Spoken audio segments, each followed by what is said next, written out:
Welcome to today's Roundtable webcast, brought to you by CASC, Hewlett-Packard Enterprise Data Security, and Pythian. I'm Stephen Fegg, Director at Database Trends and Applications in Unisphere Research. I will be your host for today's broadcast. Our presentation today is titled Harnessing the Hadoop Ecosystem. Before we begin, I want to explain how you can be a part of this broadcast. There will be a question and answer session.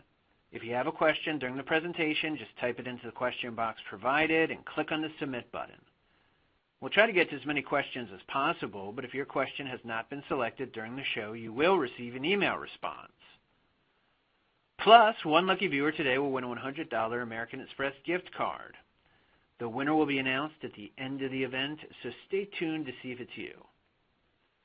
Now, to introduce our speakers for today, Rohit Singha, Software Engineer at CASC, Rainer Kappenberger, Head of Global Product Management at Hewlett-Packard Enterprise Data Security, and Danelle Barofsky, Director of Big Data and Data Science at Pythian. For more information on our speakers today, you can click on the arrows next to their headshots. Now I'm going to pass the event over to Rohit.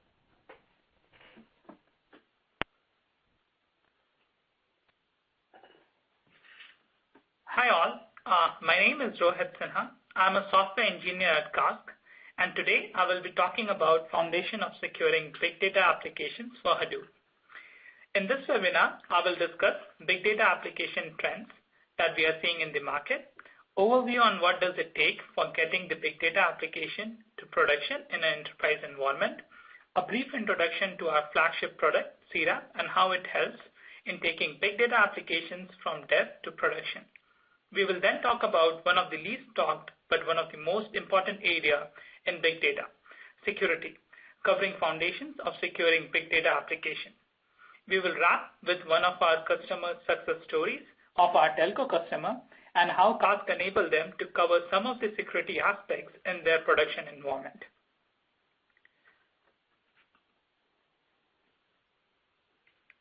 In working with customers across server verticals, we see a general trend. In the evolution of big data projects, most companies typically start out by building data lakes around the data early in their big data adoption cycle.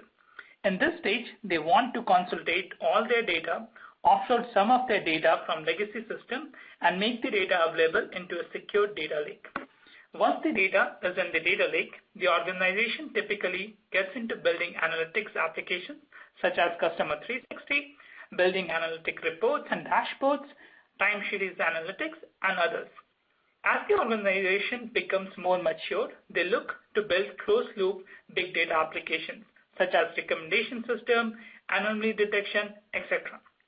In each of these stages, enterprise customers look to harness the big data technologies and drive meaningful business value. Rapidly taking the big data application from prototype to production is the key in realizing the value of Hadoop. Let's take a look at the important aspects of taking an application easily from prototype to production. It is important to have a platform integration of all the big data technologies that are going to be used by the application. For example, EDW offload application might need to read from Netezza and write to Hive tables. It is important to have an integrated platform where the various technologies such as Yarn, Hive, SDFS are integrated to realize the offload application. More such technologies might be needed for other use cases, so having an integrated experience to build data application with future-proof the enterprise investments. Capabilities of applications and data lifecycle management are key to building a production-ready big data applications at scale. Continuous integration and delivery of the big data application helps in keeping the application integrity and identifying any issues with the application early on. While going to a production environment that is multi-tenant with readily available applications, metrics, and logs are crucial to help and isolate, detect, and diagnose any errors quickly. Another core aspect of production-ready applications is around security and governance, which we will deep dive in later slides. Now let's look at how Cask helps our customers in their journey from development to production. Our flagship product, Cask Data Application Platform, is a unified integrated platform that provides a portable runtime integrating all the big data infrastructure components and enables application developers to quickly and easily build enterprise-ready big data applications. Security and production ops is built into the platform rather than being an afterthought. This enables the big data admins to take any applications to run on an environment with strict IT security and governance requirement. The platform allows for ease of use of app and data management via easy-to-use user interfaces, self-service capabilities around data pipelines, data prep, and data discovery. On top, we provide Cask Market, a big data app store of commonly used application patterns, solutions, and reusable components. Enterprise can host their own internal market to allow of discovery and reuse of various components within their organization. Let's take a deep dive into security and discuss what are the good foundational principles of securing big data applications. Authentication, authorization, impersonation, secure storage, and lineage and audit trails are the essential foundations for any production-ready enterprise-grade big data application. Let's look into these one by one. Authentication resides at the center of any security, and Hadoop is no exception. Authentication is the process of identifying a user based on a shared secret. These are the various solutions available in the market for authentication, like LDAP, AD, JASP, Kerberos, etc. Fira provides a pluggable authentication model and integrates with all of the above out of the box. In addition, Fira also makes developers and admins' life easier by managing the authentication and access tokens. Authentication serves as the perimeter security, but authorization provides more granular security by defining various actions that can be performed by an authenticated user. An enterprise-grade big data application requires an authorization system which allows for fine-grained access control on its entities. Hadoop and its various distributions comes with different authorization solutions. Most of the projects in Hadoop ecosystem, like SDFS, Hive, HBase, etc., provide their own individual ACL management. Different Hadoop distributions, such as Cloudera, Hortonworks, provide centralized authorization stored like Apache Sentry, Apache Ranger, etc. Fira has a pluggable authorization model and integrates with various authorization backends such as Sentry and Ranger out of the box. It also has a customizable authorization model which allows admins to provide fine-grained privileges on different entities. In a distributed system consisting of various services, it is more than often required that the service perform action on behalf of a user. It is also very crucial to authorize who can impersonate whom in the system. Hadoop provides very minimal security for this kind of operation. Fira provides support for a secure granular impersonation. For example, it is possible to impersonate someone globally or for a specific application or a job in a secure way. In a distributed system where different components interact with each other, it's more than often necessity to store sensitive information like password, access tokens, etc. Such keys must be readily available to all the big data applications which needs it. Hadoop and various distributions comes with few solutions to such needs. For example, Hadoop has KMS, a key management system, and there is also Amazon KMS which has integration with Amazon IAM. Fira allows users to store their keys securely and also access them through REST APIs or programmatic APIs. These keys can be used in config management for different jobs and pipelines. Access to these keys are also enforced through authorization. Lineage and auditings are not foundations of a security as per se, but they provide means for governance, which is very important in any enterprise-grade security. Auditing can be thought as account keeping to keep track of what clients and services are doing in the system. And lineage helps to visualize the flow of data in the system, which can help to provide some key insight in large complex systems where multitude of data sets are being created and used at the same time by different groups of an organization. Many projects in Hadoop ecosystem provide mechanisms for access logging, although there is no support for lineage. Fira provides out-of-the-box support for both auditing and lineage. Every data access in the system is recorded and made available through audit trails. Also, the data access is represented graphically to help visualize how the data moves in the system. Now we would like to share a customer success story around security using Fira. Kask helped one of our customers with running large-scale production application in an environment with strict security requirements. Here are the top use cases and how we address them. The use cases are around secure multi-tenant environment to run large-scale data processing workflows. The customer had a lot of business units and wanted to restrict data access across business units only to specific entities. Fira provides fine-grained authorization to enable granting privileges to certain groups and users.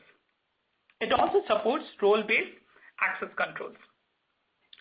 Administrators needed an easy way to manage all the privileges and expose the cluster across hundreds of users, yet managing the privileges for which job access what data in an easy way. We solved it by running jobs as service users with our impersonation capability and managing the service account in a contained list. Administrators were concerned with cluster and resource utilization, where they wanted to enable multi-tenancy to share the clusters across different business units. Fira provides namespace, which provides data and application isolations and manage compute resources effectively. This concludes my part of the webinar. You can download Fira, which is an open source project, on our website, cast.co, and give it a try. Thank you all. Thank you very much, Rohit. At this point, we're going to move on to our next speaker today, Rainer Kappenberger, Head of Global Product Management at Hewlett-Packard Enterprise Data Security. Thank you, Stephen. And in this part of the roundtable, we're going to be looking at some ways to actually secure Hadoop on a slightly different way. And in order to explain why that is actually needed, you have to look at some of the aspects, why Hadoop, and Hadoop is now more and more as well in the IoT landscape in there as well. It's so difficult to secure and brings additional complexities. Because number one, it is a rapidly evolving environment, and even so, Hadoop in itself is over 10 years old now. It's still very heavily on new projects that are maturing or partially as well disappearing again in the ecosystem. So when you look at business users, they want to use the latest in technology because it makes their business use much easier. So in that point, you have to secure new components very quickly and rapidly. But it's not only that the innovation aspect. It's also actually the amount of data that is actually contributed into the big data environment from various sources, whether it's mainframe, databases, flat files, online sources, anywhere in your organization, data is just sucked into the big data environment. And when you look at from a risk perspective as well, what an attacker is really after, they're after the data. They're not after the fun for attacking. They want to copy the data and steal it. And when they map out your network and find Hadoop, they basically see, oh, you've done the consolidation task for me. So it is the natural prime target for them at that point. But it's also, as a third pillar, the amount of combined data that you actually store in there from the different data types, because you're no longer having just relational data. You might store flat files, PDF files, or spreadsheets as well in the big data ecosystem. All of this makes it more complex to secure that environment. So when you look at the bigger picture on how this is actually deployed, and this is depicting a little bit more from an IoT perspective, so You have the back-end infrastructure, which can be Hadoop and other big data environments such as Teradata, Vertica, or Greenplum, Netezza. There are so many out there that it's hard to mention them all. But they all take data from different sites, whether it's from another database that you actually pull in, from an Oracle database, from sensor data inside your environment, if it's IoT in a manufacturing space. And there's a lot of people that are actually using it. So every business wants more and more data, so you have more and more users typically accessing the data, and that creates additional risk. Every time you have an additional person that has access to data, you increase the risk factor in there. But it's not only from the internal side. If you're doing real IoT as well, you have also people using their cell phones or from the computer basically modifying their environment, plus the actual sensors that feed data into the back-end environment. And all this does is lead into certain different aspects as well, because now you have to be concerned about the data privacy regulations. And using the GDPR, the European regulation for data protection, is one way to look at it. And the big problem here is taking effect in May of 2018. So there's less than a year to prepare for that. And what this really specifies is you have to have controls and monitoring and data protection activities taking part to ensure the privacy of the data. So that you can't just blindly share data anymore between different parts, as well as you have notification requirements, which are now coming up around the globe as well. If you have a data breach, you need to notify people that are affected of the data breach within certain time frames. GDPR specifically calls out 48 hours from the time you detect a data breach until you detect it, and then you have 48 hours to notify everyone that's being affected. So all of this creates additional strain on what you want, what you can do and want to in the big data environments. Now, when you look at the traditional approaches, like just previously doing Kerberos and all those components, you basically just say, oh yes, Rainer is an authorized user and he can get access. But if Rainer is compromised, what is the situation at that point? So in order to look at a different way of security, let's look at the typical stack, whether it's you start at the low level with disk level encryption. And let's look at what that really does to your environment. Number one, your disk drives are encrypted. So if somebody disposes them improperly, which actually could be a hacker walking into your data center and stealing the disk drive, but that's a use case I haven't heard in quite a long time anymore. Because when the machine is running, data is in the clear. That's the whole point. You don't do any modifications, but you're not protecting for the real attacks that are happening. Now, there's the next level up that says, oh yes, let's look at something like transparent data encryption in Hadoop. Because now you get it onto a file folder level, and I have user authorization to actually decrypt information in that particular file. So yes, my administrator can no longer see the data. If I'm not having access to the data, I can't see the data when you use it. Well, using it is already a problem because I want more data to make better decisions in the big data environment. So that causes the first conflict, but this is not where the attacks really are happening. It's higher up in the stack. It's like the credential compromise. So SQL injections that are happening today. That's how the attackers work. And at that point, transparent data encryption provides you no additional protection to that part. So what you really should be doing is trying to flip this whole thing around. Instead of looking on a layered approach in the environment, look at what you really want to protect. What are you protecting? You're trying to protect the data. So let's look at a data-centric security approach to protect your data. How would that look? So the first part to look at is format-preserving encryption. And this is a form of AES encryption. It's approved by NIST in the latest standards for NIST. FormatPreserving encryption is defined and approved as a form of NIST. So whenever regulations call out for encryption of data, this meets the requirement.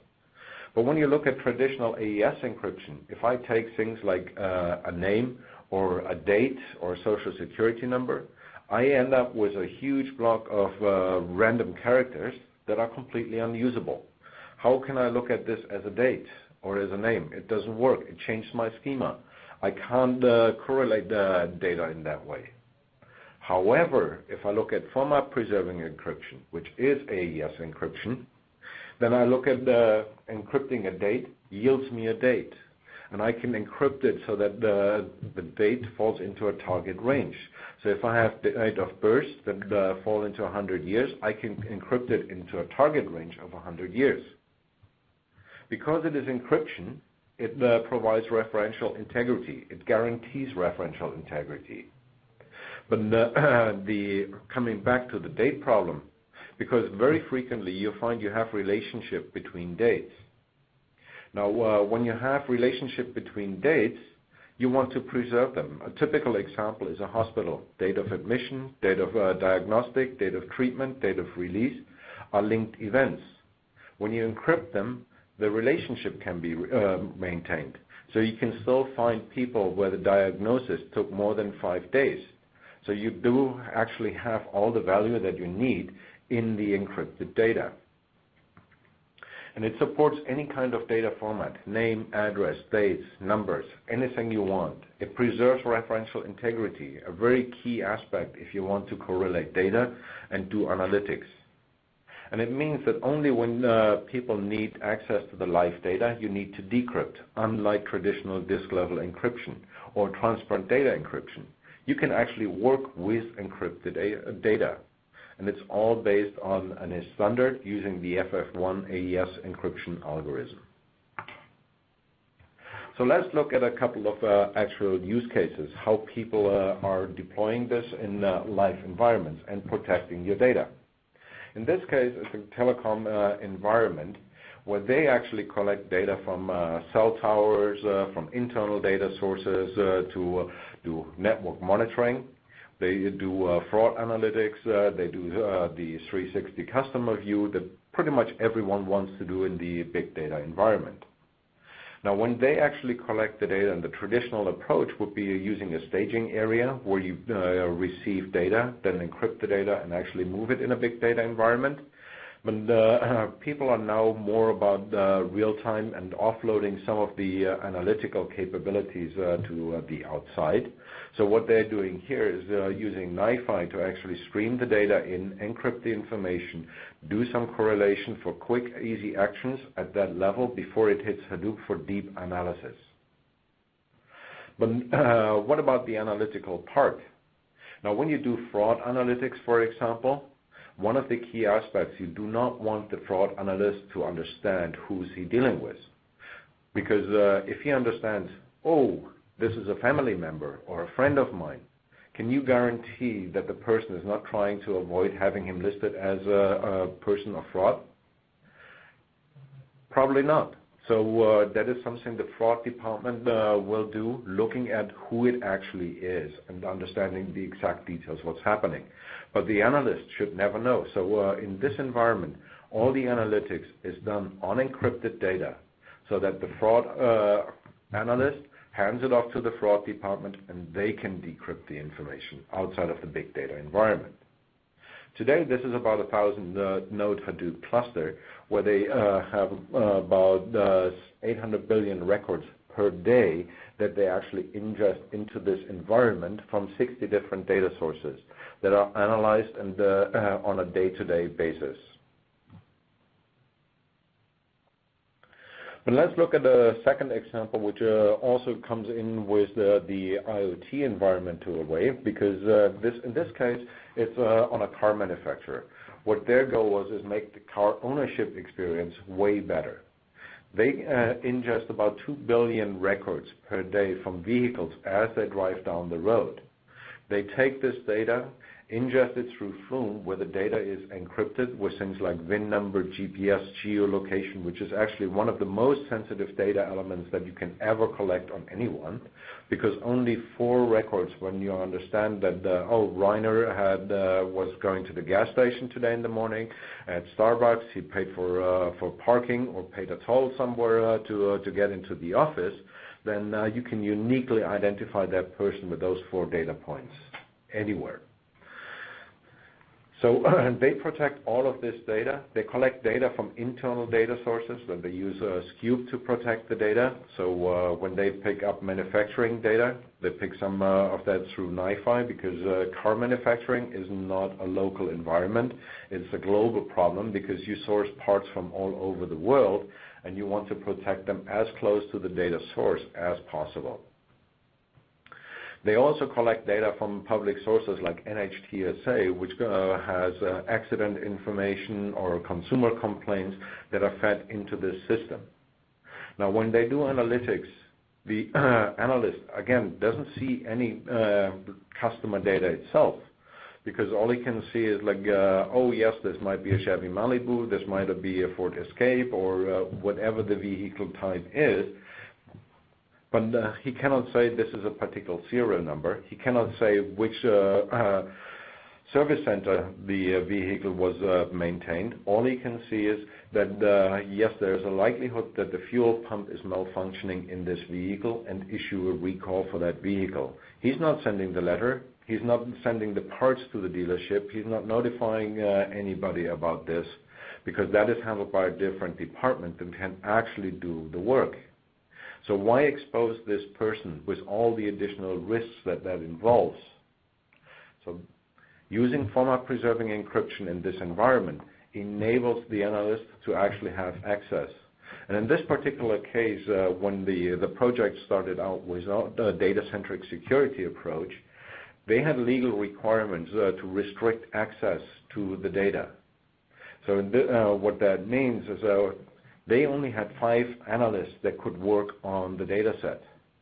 But how do you do analytics at a massive scale with only 5 analysts? So using format-preserving encryption, they were now able to actually do this on a much bigger scale and give everybody access that wanted it on the encrypted data, because there's no re-identification risk, there's no privacy problem at all in this equation.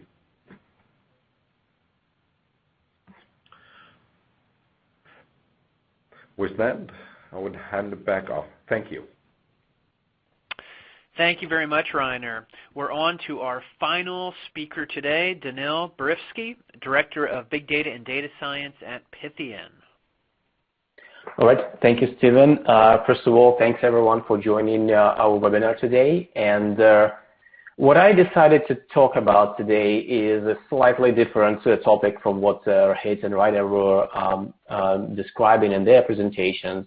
I thought it would be interesting to give kind of notes from the field type of a presentation, where I will speak about what we see, what Pythian sees with their customers in terms of big data ecosystem, how different companies approach different problems. And the reason I think that these stories would be interesting is because we as a company have about 20 years of experience dealing with all types of data platforms, and we have about 400 people across the world dealing with the most challenging customer problems. And obviously we see some things that may be outside of the scope what you would normally deal with if you're focused on a certain vertical or a certain kind of a specific solution that your company sells. So this kind of breadth of expertise that we have and a breadth of environments that we get exposed to, I think makes some of the stories that we see quite interesting. So I combined some of the things that we see in the field and prepared this kind of presentation overview about how people approach harnessing the big data ecosystem these days and what are the challenges that we see. Believe me or not, but we still get questions from our prospects and customers about whether Hadoop is a mature technology. I think Reiner mentioned that Hadoop is like 10 years old now as the tech, but still is being bucketed into this not quite enterprise-ready solution, if you like. And there is some background to that question, right? Really, what we see is that Hadoop definitely evolved over the 10 years. And yes, when it first was adopted by the early adopters, there were certain enterprise features that were lacking. And I guess that's what made people question whether Hadoop is actually that mature and whether it can be used in an enterprise environment. But we see the trend shifting, right? So there's a lot of vendors out there in terms of both Hadoop distributions and supporting software and frameworks that are helping Hadoop to move into the enterprise ecosystem more seamlessly. And we definitely see big banks adopting Hadoop. And Rohit and Rainer mentioned big telcos and companies like that adopting those ecosystems. So it's definitely from adoption perspective, we see that industry starts to recognize that Hadoop is mature enough for the use case that it's trying to fulfill. And I mean, in our experience, when we started serving our big data customers about 6 years ago, what every single company that we talked to was talking about is they were just talking about how Hadoop can help them potentially, or they wanted us to tell them how Hadoop would solve their business problem. And over the years, this shifted to actually let's implement it, or even more often, we already have a Hadoop system. Can you come in and make it better, make it faster, make it more secure, or just help us with implementing new use cases? So we definitely see this trend where people kind of stop talking about Hadoop as a theoretical kind of idea, but actually have the real implementations in their enterprises. There's still some gaps in terms of market penetration from our perspective. And what we see is that some companies taking this leap and they are bypassing Hadoop and moving into the cloud-based big data environments directly. And we will talk more about this during my presentation, but I think that's an interesting observation to make. And another sign of kind of adoption and maturity is that we see people asking us to migrate off Hadoop for different reasons. But when we started the big data practice, we didn't get those requests. We're just seeing them now, which means the adoption of the technology is definitely growing. So that's a natural life cycle. So really, what makes Hadoop kind of stand out, and why those questions like why on the other end of spectrum we see that companies still question whether Hadoop is mature technology, and others are really considering better alternatives or improving existing setups. Like what makes Hadoop as a technology kind of stand out? And I think it's not news to anyone is that Hadoop is actually many things, right? It's not an enterprise like monolithic software that you purchase and you install your system and you use it. It's really a combination of multiple open source, in most cases, projects that have been integrated together to achieve certain results. And really, the level of integration that we see it has varying level of, those things have been integrated with varying level of success. Some things work together very well, especially the core Hadoop ecosystem projects. Things that get introduced into the Hadoop ecosystem at later stages, they might not play as well with other products. And with a growing number of ecosystem projects, it's harder and harder to manage. And that's where the Hadoop vendors step in, and Hadoop distribution vendors specifically. And what they offer companies is this bundled solution where everything is included, and you should not worry about this integration. And they're doing a great job, and obviously improving the innovation in Hadoop space and making those integrations more seamless. But it's still there are still some issues that exist. One thing that we see is that if you're choosing a Hadoop distribution or you're considering either upgrade or migration, you should be aware that every single distribution brings its own flavor. You will, if you choose to go with one vendor, you will kind of have to embrace their philosophy of doing things, their selection of Hadoop packages. So you may see whether you need to make a trade-off between Impala and Hive Taz to run your SQL queries on Hadoop, things like that. And there are some little items that you will need to be aware when you when you're making this decision, because it will influence your final architecture. It will influence the skill sets of the people that you will need to hire to develop on this platform and support it in the future. But another interesting trend is that some of the ecosystem projects, and in our experience, we're looking specifically at Spark and Kafka, they are becoming as big as Hadoop itself in terms of importance and in terms of adoption by the enterprises and in terms of requirements for support. It's pretty common to put Kafka in the Hadoop ecosystem project, but really it's a standalone kind of distributed message bus system that can be used without Hadoop, and is being used without Hadoop in many successful use cases. It provides Hadoop integration, but it really it has quickly outgrown this environment and is being used not just for the kind of improving ingestion into the Hadoop, but also becomes their application exchange message bus, where applications just exchange data through Kafka, and it doesn't really have to integrate with Hadoop itself. Spark is another interesting case of a project which was initially introduced as the next iteration over the MapReduce framework, but really now you see clusters that are just pure Spark clusters. They don't have anything except Spark and maybe HDFS, and sometimes even they don't use HDFS as a storage. And it's a successful computational intensive cluster that some companies use to deploy, but really there is not much left out of the original Hadoop ecosystem in this type of environment. So those projects definitely become bigger than the original ecosystem, and it's important to be aware of that when you are choosing the architecture and the environment that you will use a big data platform in.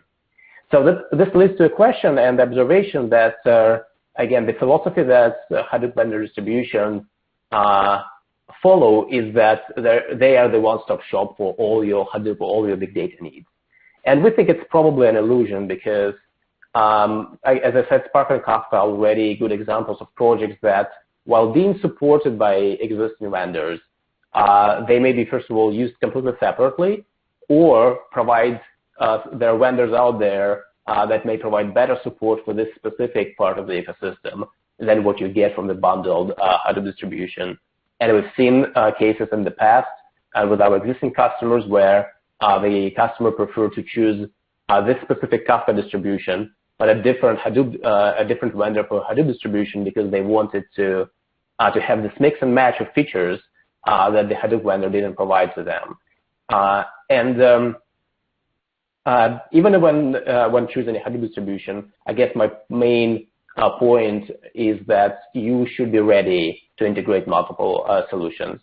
You should be ready to adopt technologies outside what your vendor provides, and you should kind of keep an open mind about what exists out there to make your specific environment successful and more dynamic and more robust.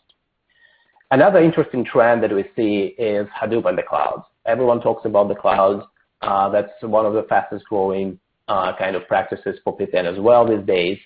So the natural question is, should we migrate our Hadoop to the cloud if we're on-premise, if the customer has an on-premise setup? Should we build a new ecosystem with Hadoop in the cloud? And that's the kind of questions we get from the customers all the time. What my opinion is that Hadoop as the core technology might be not the ideal fit into the cloud environment. And the reason is Hadoop provides great scalability properties for on-premise setups, but it's still not, it was built for data centers originally. And in the cloud, it looks like it almost can't keep up with the kind of elasticity and speed of resource provisioning that the cloud provides. So essentially, we believe that cloud provides more flexibility than existing Hadoop ecosystem supports. And don't get me wrong, it's possible to run Hadoop in the cloud, and we have done a number of successful implementations like that. But what we see is that maintaining a large permanent cluster in the cloud is very expensive, especially if you are talking about scale of like terabytes and petabytes data size. And there are some better alternatives in the cloud that exist. There are some good distributed SQL engines like Amazon Redshift or Google BigQuery or Azure SQL Warehouse that might be better alternatives to run your SQL workloads than any existing Hadoop environments provide. And again, Spark and Kafka seem to adopt the cloud more seamlessly. So that's why you see the managed services from cloud providers like Google PubSub or Amazon Kinesis or Azure Event Data Hub that use the same paradigm, or even sometimes use Kafka as the backend to provide the scalable message bus systems. So one of the examples is a project where Pythian provided a migration, like a support to migrate a large on-premise Hadoop cluster with petabytes of data for big messaging kind of instant messaging companies and into the Google Cloud. And guess what? Guess how much of original Hadoop architecture was left once the migration to the cloud was completed? Well, there was not much left. There were some basic Spark jobs that we could run on the Elastic clusters in the cloud, but there was no need to maintain this permanent cluster all the time. So when looking into the cloud migrations for the Hadoop platforms or building new big data platforms in the cloud, I think it's really important to understand that there might be different alternatives. Some of the Hadoop ecosystem projects are easily reusable, especially like Spark and Kafka and some others in the cloud. But for things like permanent HDFS, you might be looking into cloud storage solutions and other alternatives for SQL engines and things like that. So your architecture will change significantly when you think and you shift from on-premise to the cloud, and Hadoop is not an exception. You have to be ready to accept that. Security was covered today by Rohit and Ryder, which was great presentations. And it's really the big topic in any environment right now is the security and governance on the data. There's more and more regulations that the companies need to stay compliant with, and there's more and more demand to provide this robust analytic environment, but still provide security. In our experience, it's still a challenge with Hadoop ecosystems. There are great products like Cask and encryption products that Rainer was describing that help solve some of those problems. But until there's still no universal solution, there's still no universal answer of how security beyond Kerberos should be implemented in Hadoop. And once you go outside of the core Hadoop ecosystem into the third party, you are immediately limited in some way by what you can and what you can do. For example, if you want to integrate, the product might integrate with AWS right now for key management, but it doesn't support Azure or GCP, and that's your preferred cloud of choice. So there's some flexibility that you'll be losing when moving in that direction.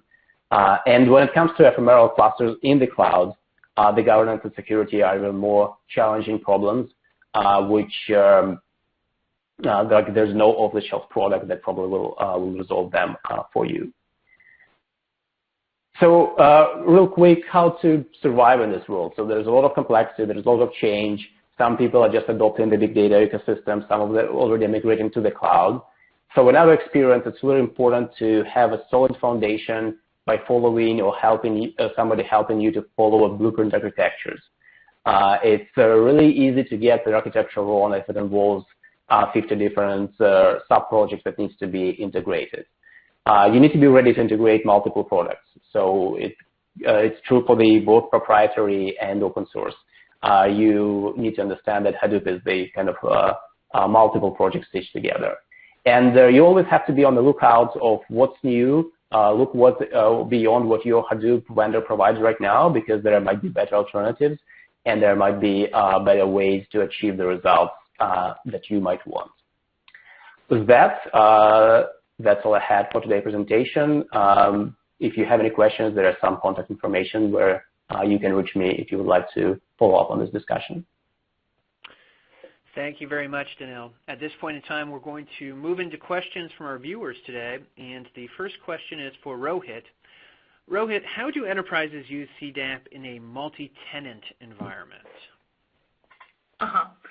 So Enterprises use CDAP namespaces to achieve multi-tenancy. For example, like generally enterprises create namespaces for different business units, and then these namespaces are accessible to the people who belongs to those business units. So let's say like you have two business units, finance and sales. So, and you have two different namespaces so that they can work on their applications and stuff in isolation, and they have a multi-tenant environment which is also secure. And if the need be where you want to share data across these namespaces, then you can also share the data if you want to. Understood. Thanks, Rohit.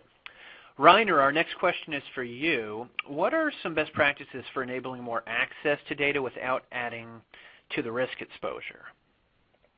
Oh, absolutely, and that's a very good question as well, because increasing the access to data increases the risk exposure, and by actually using format-preserving encryption to protect the data, you can pretty much give access to anyone that wants it, as long as they can't decrypt the data. They can still do the analytical parts. They can drive pattern out of everything, but you are not increasing the risk exposure at that point. And even if those people find actionable results, they can hand it off to a privileged user that actually can decrypt the information and act on the results. And that's a big benefit because we've seen in the past as well where people have access on anonymized data, typically through some data masking that's actually even available in some Hadoop distributions. And they identify, yes, in a medical environment, we identified 5 people that are at high risk of having a heart attack in the next 3 hours. But running the query takes 24 hours. So the privileged user, by the time he runs the query, people's lives could be lost. So this one actually was using format-preserving encryption. You can actually do this and act immediately, so you don't have the lag time, and the life can be saved. Understood. Danelle, our next question is for you. Kafka is included in both Cloudera and Hortonworks Hadoop distributions. Why do you think additional support for Kafka is required beyond what the vendors provide? Oh yeah, absolutely. That's a good question. It's actually a relatively new trend that we see. As I said, Kafka is becoming more and more feature full, so it has more and more features that enterprise wants.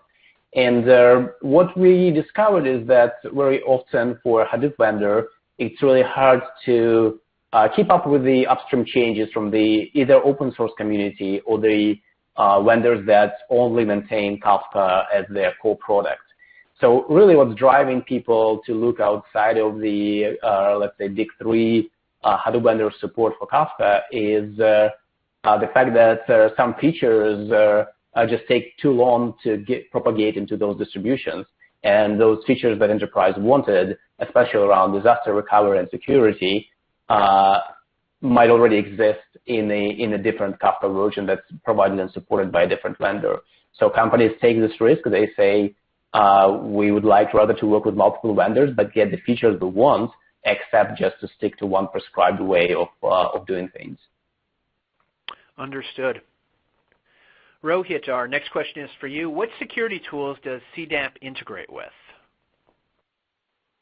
CDAP integrates with almost all the major security tools which are out there provided by different distros. For example, just to name a few here, for authentication, CDAP includes with LDAP, ADAP, which is used by a lot of enterprise customers. We also integrate with JASP and other such authentication stores. For authorization, CDAP integrates with Apache Sentry from Cloudera and Ranger from Hortonworks, which is like the 2 most used Hadoop distributions in enterprise. For Secure Store, we integrate with Hadoop KMS, which is the key management system on top of Hadoop. So we have support and integrations for all the major security solutions which are being used by the enterprise. Thanks, Rohit. Reiner, our next question is for you. Why aren't the security features that come with Hadoop distributions enough protection for data?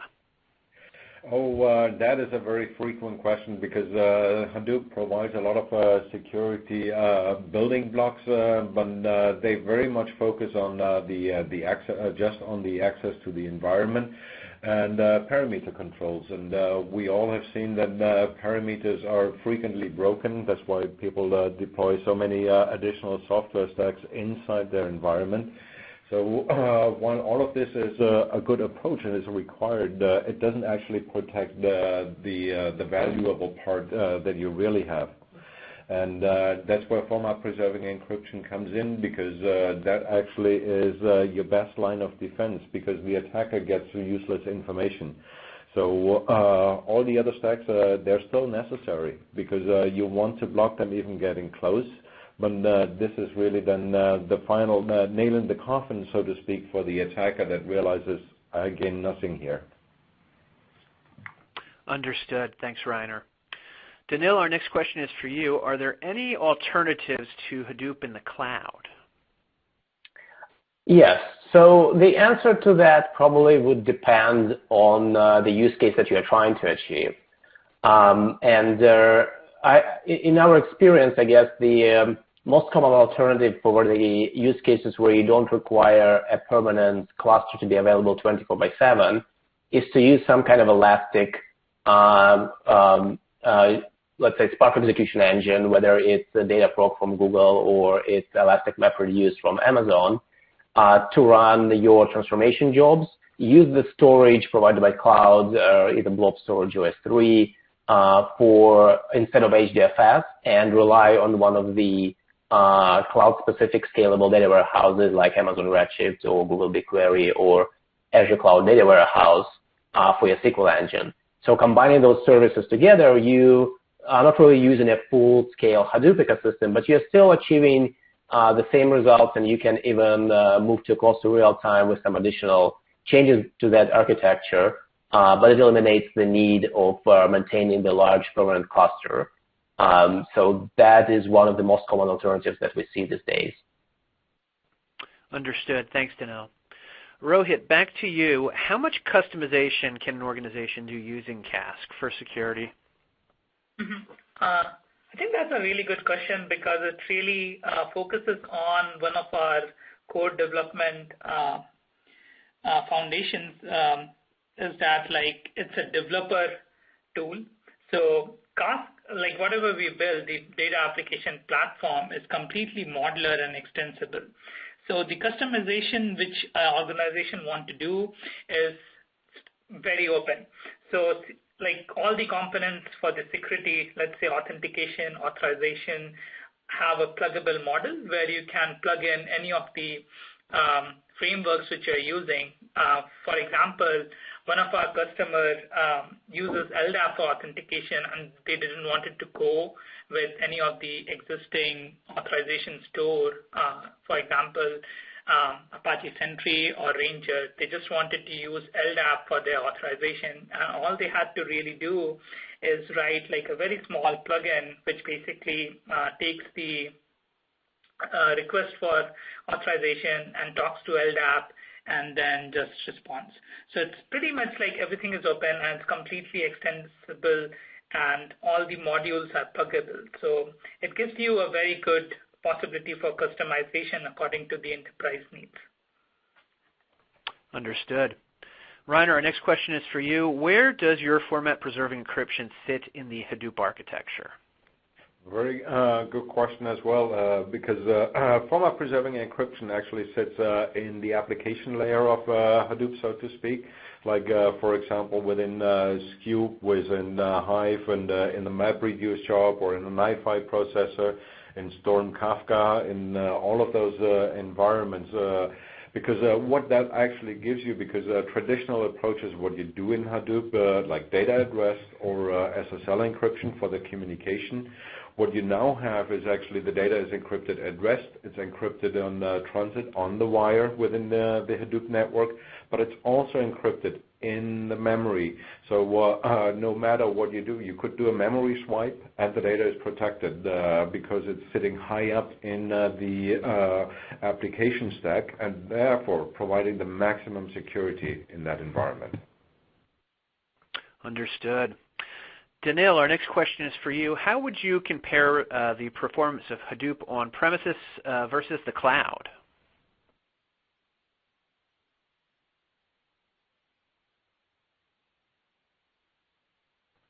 Danelle, are you still with us? Maybe your mute button's on? Okay, well, hopefully we can get back to Danelle, but we only have a few minutes left, so at this point in time, I'd like to get your final remarks, for the attendees today that are just starting their journey to harnessing the Hadoop ecosystem. What are some of the key things they should keep in mind? And why don't we start with you, Rohit?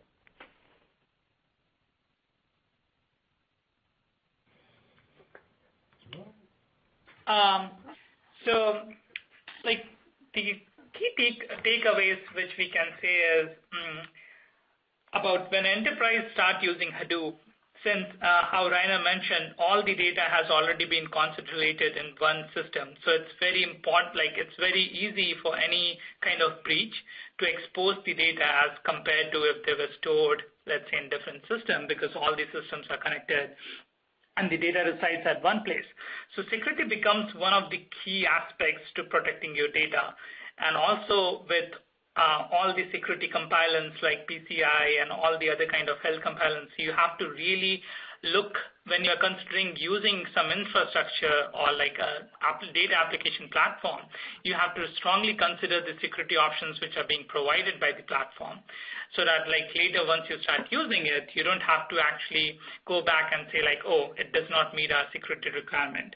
So as more and more enterprises move towards using Hadoop, because they have realized the potential which Hadoop has and they're harnessing the power, the key thing to keep in mind is also give importance to the security aspect. It's a hard thing to talk about and also achieve. So I personally feel that it gets avoided a lot of times. So it's really important to focus on the security of the data too. Understood. Thanks, Rohit. Why don't we go to Rainer for your final remarks? Oh, absolutely. And the part I would mirror the previous comment as well is consider security and don't just the security that your Hadoop vendor is recommending. Look at the format preserving encryption and tokenization to protect the data. But when you do that, make sure you select a vendor that provides you the capability to work on the protected data, because you need certain sub-elements, because Hadoop is used for machine learning, which is very much as well in the IoT space, and you want to be able to work on encrypted data. And simple, plain format preserving encryption is not going to be sufficient, because you need to expose sub-elements of the data, which is a very key aspect to maintain usability of encrypted data while still meeting all data privacy regulations and things like PCI. Understood. Thanks, Rainer. Danelle, what are your final thoughts, for the attendees on today that are just beginning their journey to harnessing the Hadoop ecosystem? What are some of the key things they should keep in mind? And as an add-on question, how would you compare performance of Hadoop on premises versus the cloud? Okay, so I'll quickly answer the performance question. So essentially, if you compare the performance from VM to VM perspective, or machine to machine perspective, for the clusters of the same size and same configuration, the reality is the cloud providers made significant advances in performances and types of the nodes that they provide. So you can probably achieve a similar performances, or maybe slightly less than you would achieve on the bare metal. But the reality is there is more to the cloud economics than just performance, and you might consider some of the alternative architectures that would save you either on cost of the total hardware that you require, or can provide some of the unique scalability features for the SQL engines that you can't even achieve on the Hadoop ecosystem. So I guess the summary for that is you can achieve similar performances, but there are probably better way from economics and management perspective of do things in the cloud that you would do on the premise. And As for the final remarks, I guess what I'd like to say is that embrace the change. That's kind of the main message that I was trying to relay with my presentation today, is that if you are entering the big data analytics space or trying to adopt some of those technologies, be ready to adopt different technologies, stay on the lookout for better ways to do it, review your stack and your architectures often, because this world moves very fast, and you need to make sure that you are still achieving the results with the best tools that are out there. Understood. I'd like to thank all of our speakers today: Rohit Sinha, software engineer at Cask; Rainer Kappenberger, head of global product management at Hewlett-Packard Enterprise Data Security; and Danelle Barofsky, director of big data and data science at Pythian.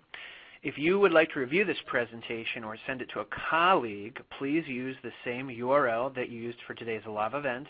It will be archived, and you'll receive an email tomorrow once the archive is posted. Plus, if you would like a PDF of this presentation, you can click on the resource icon on your console.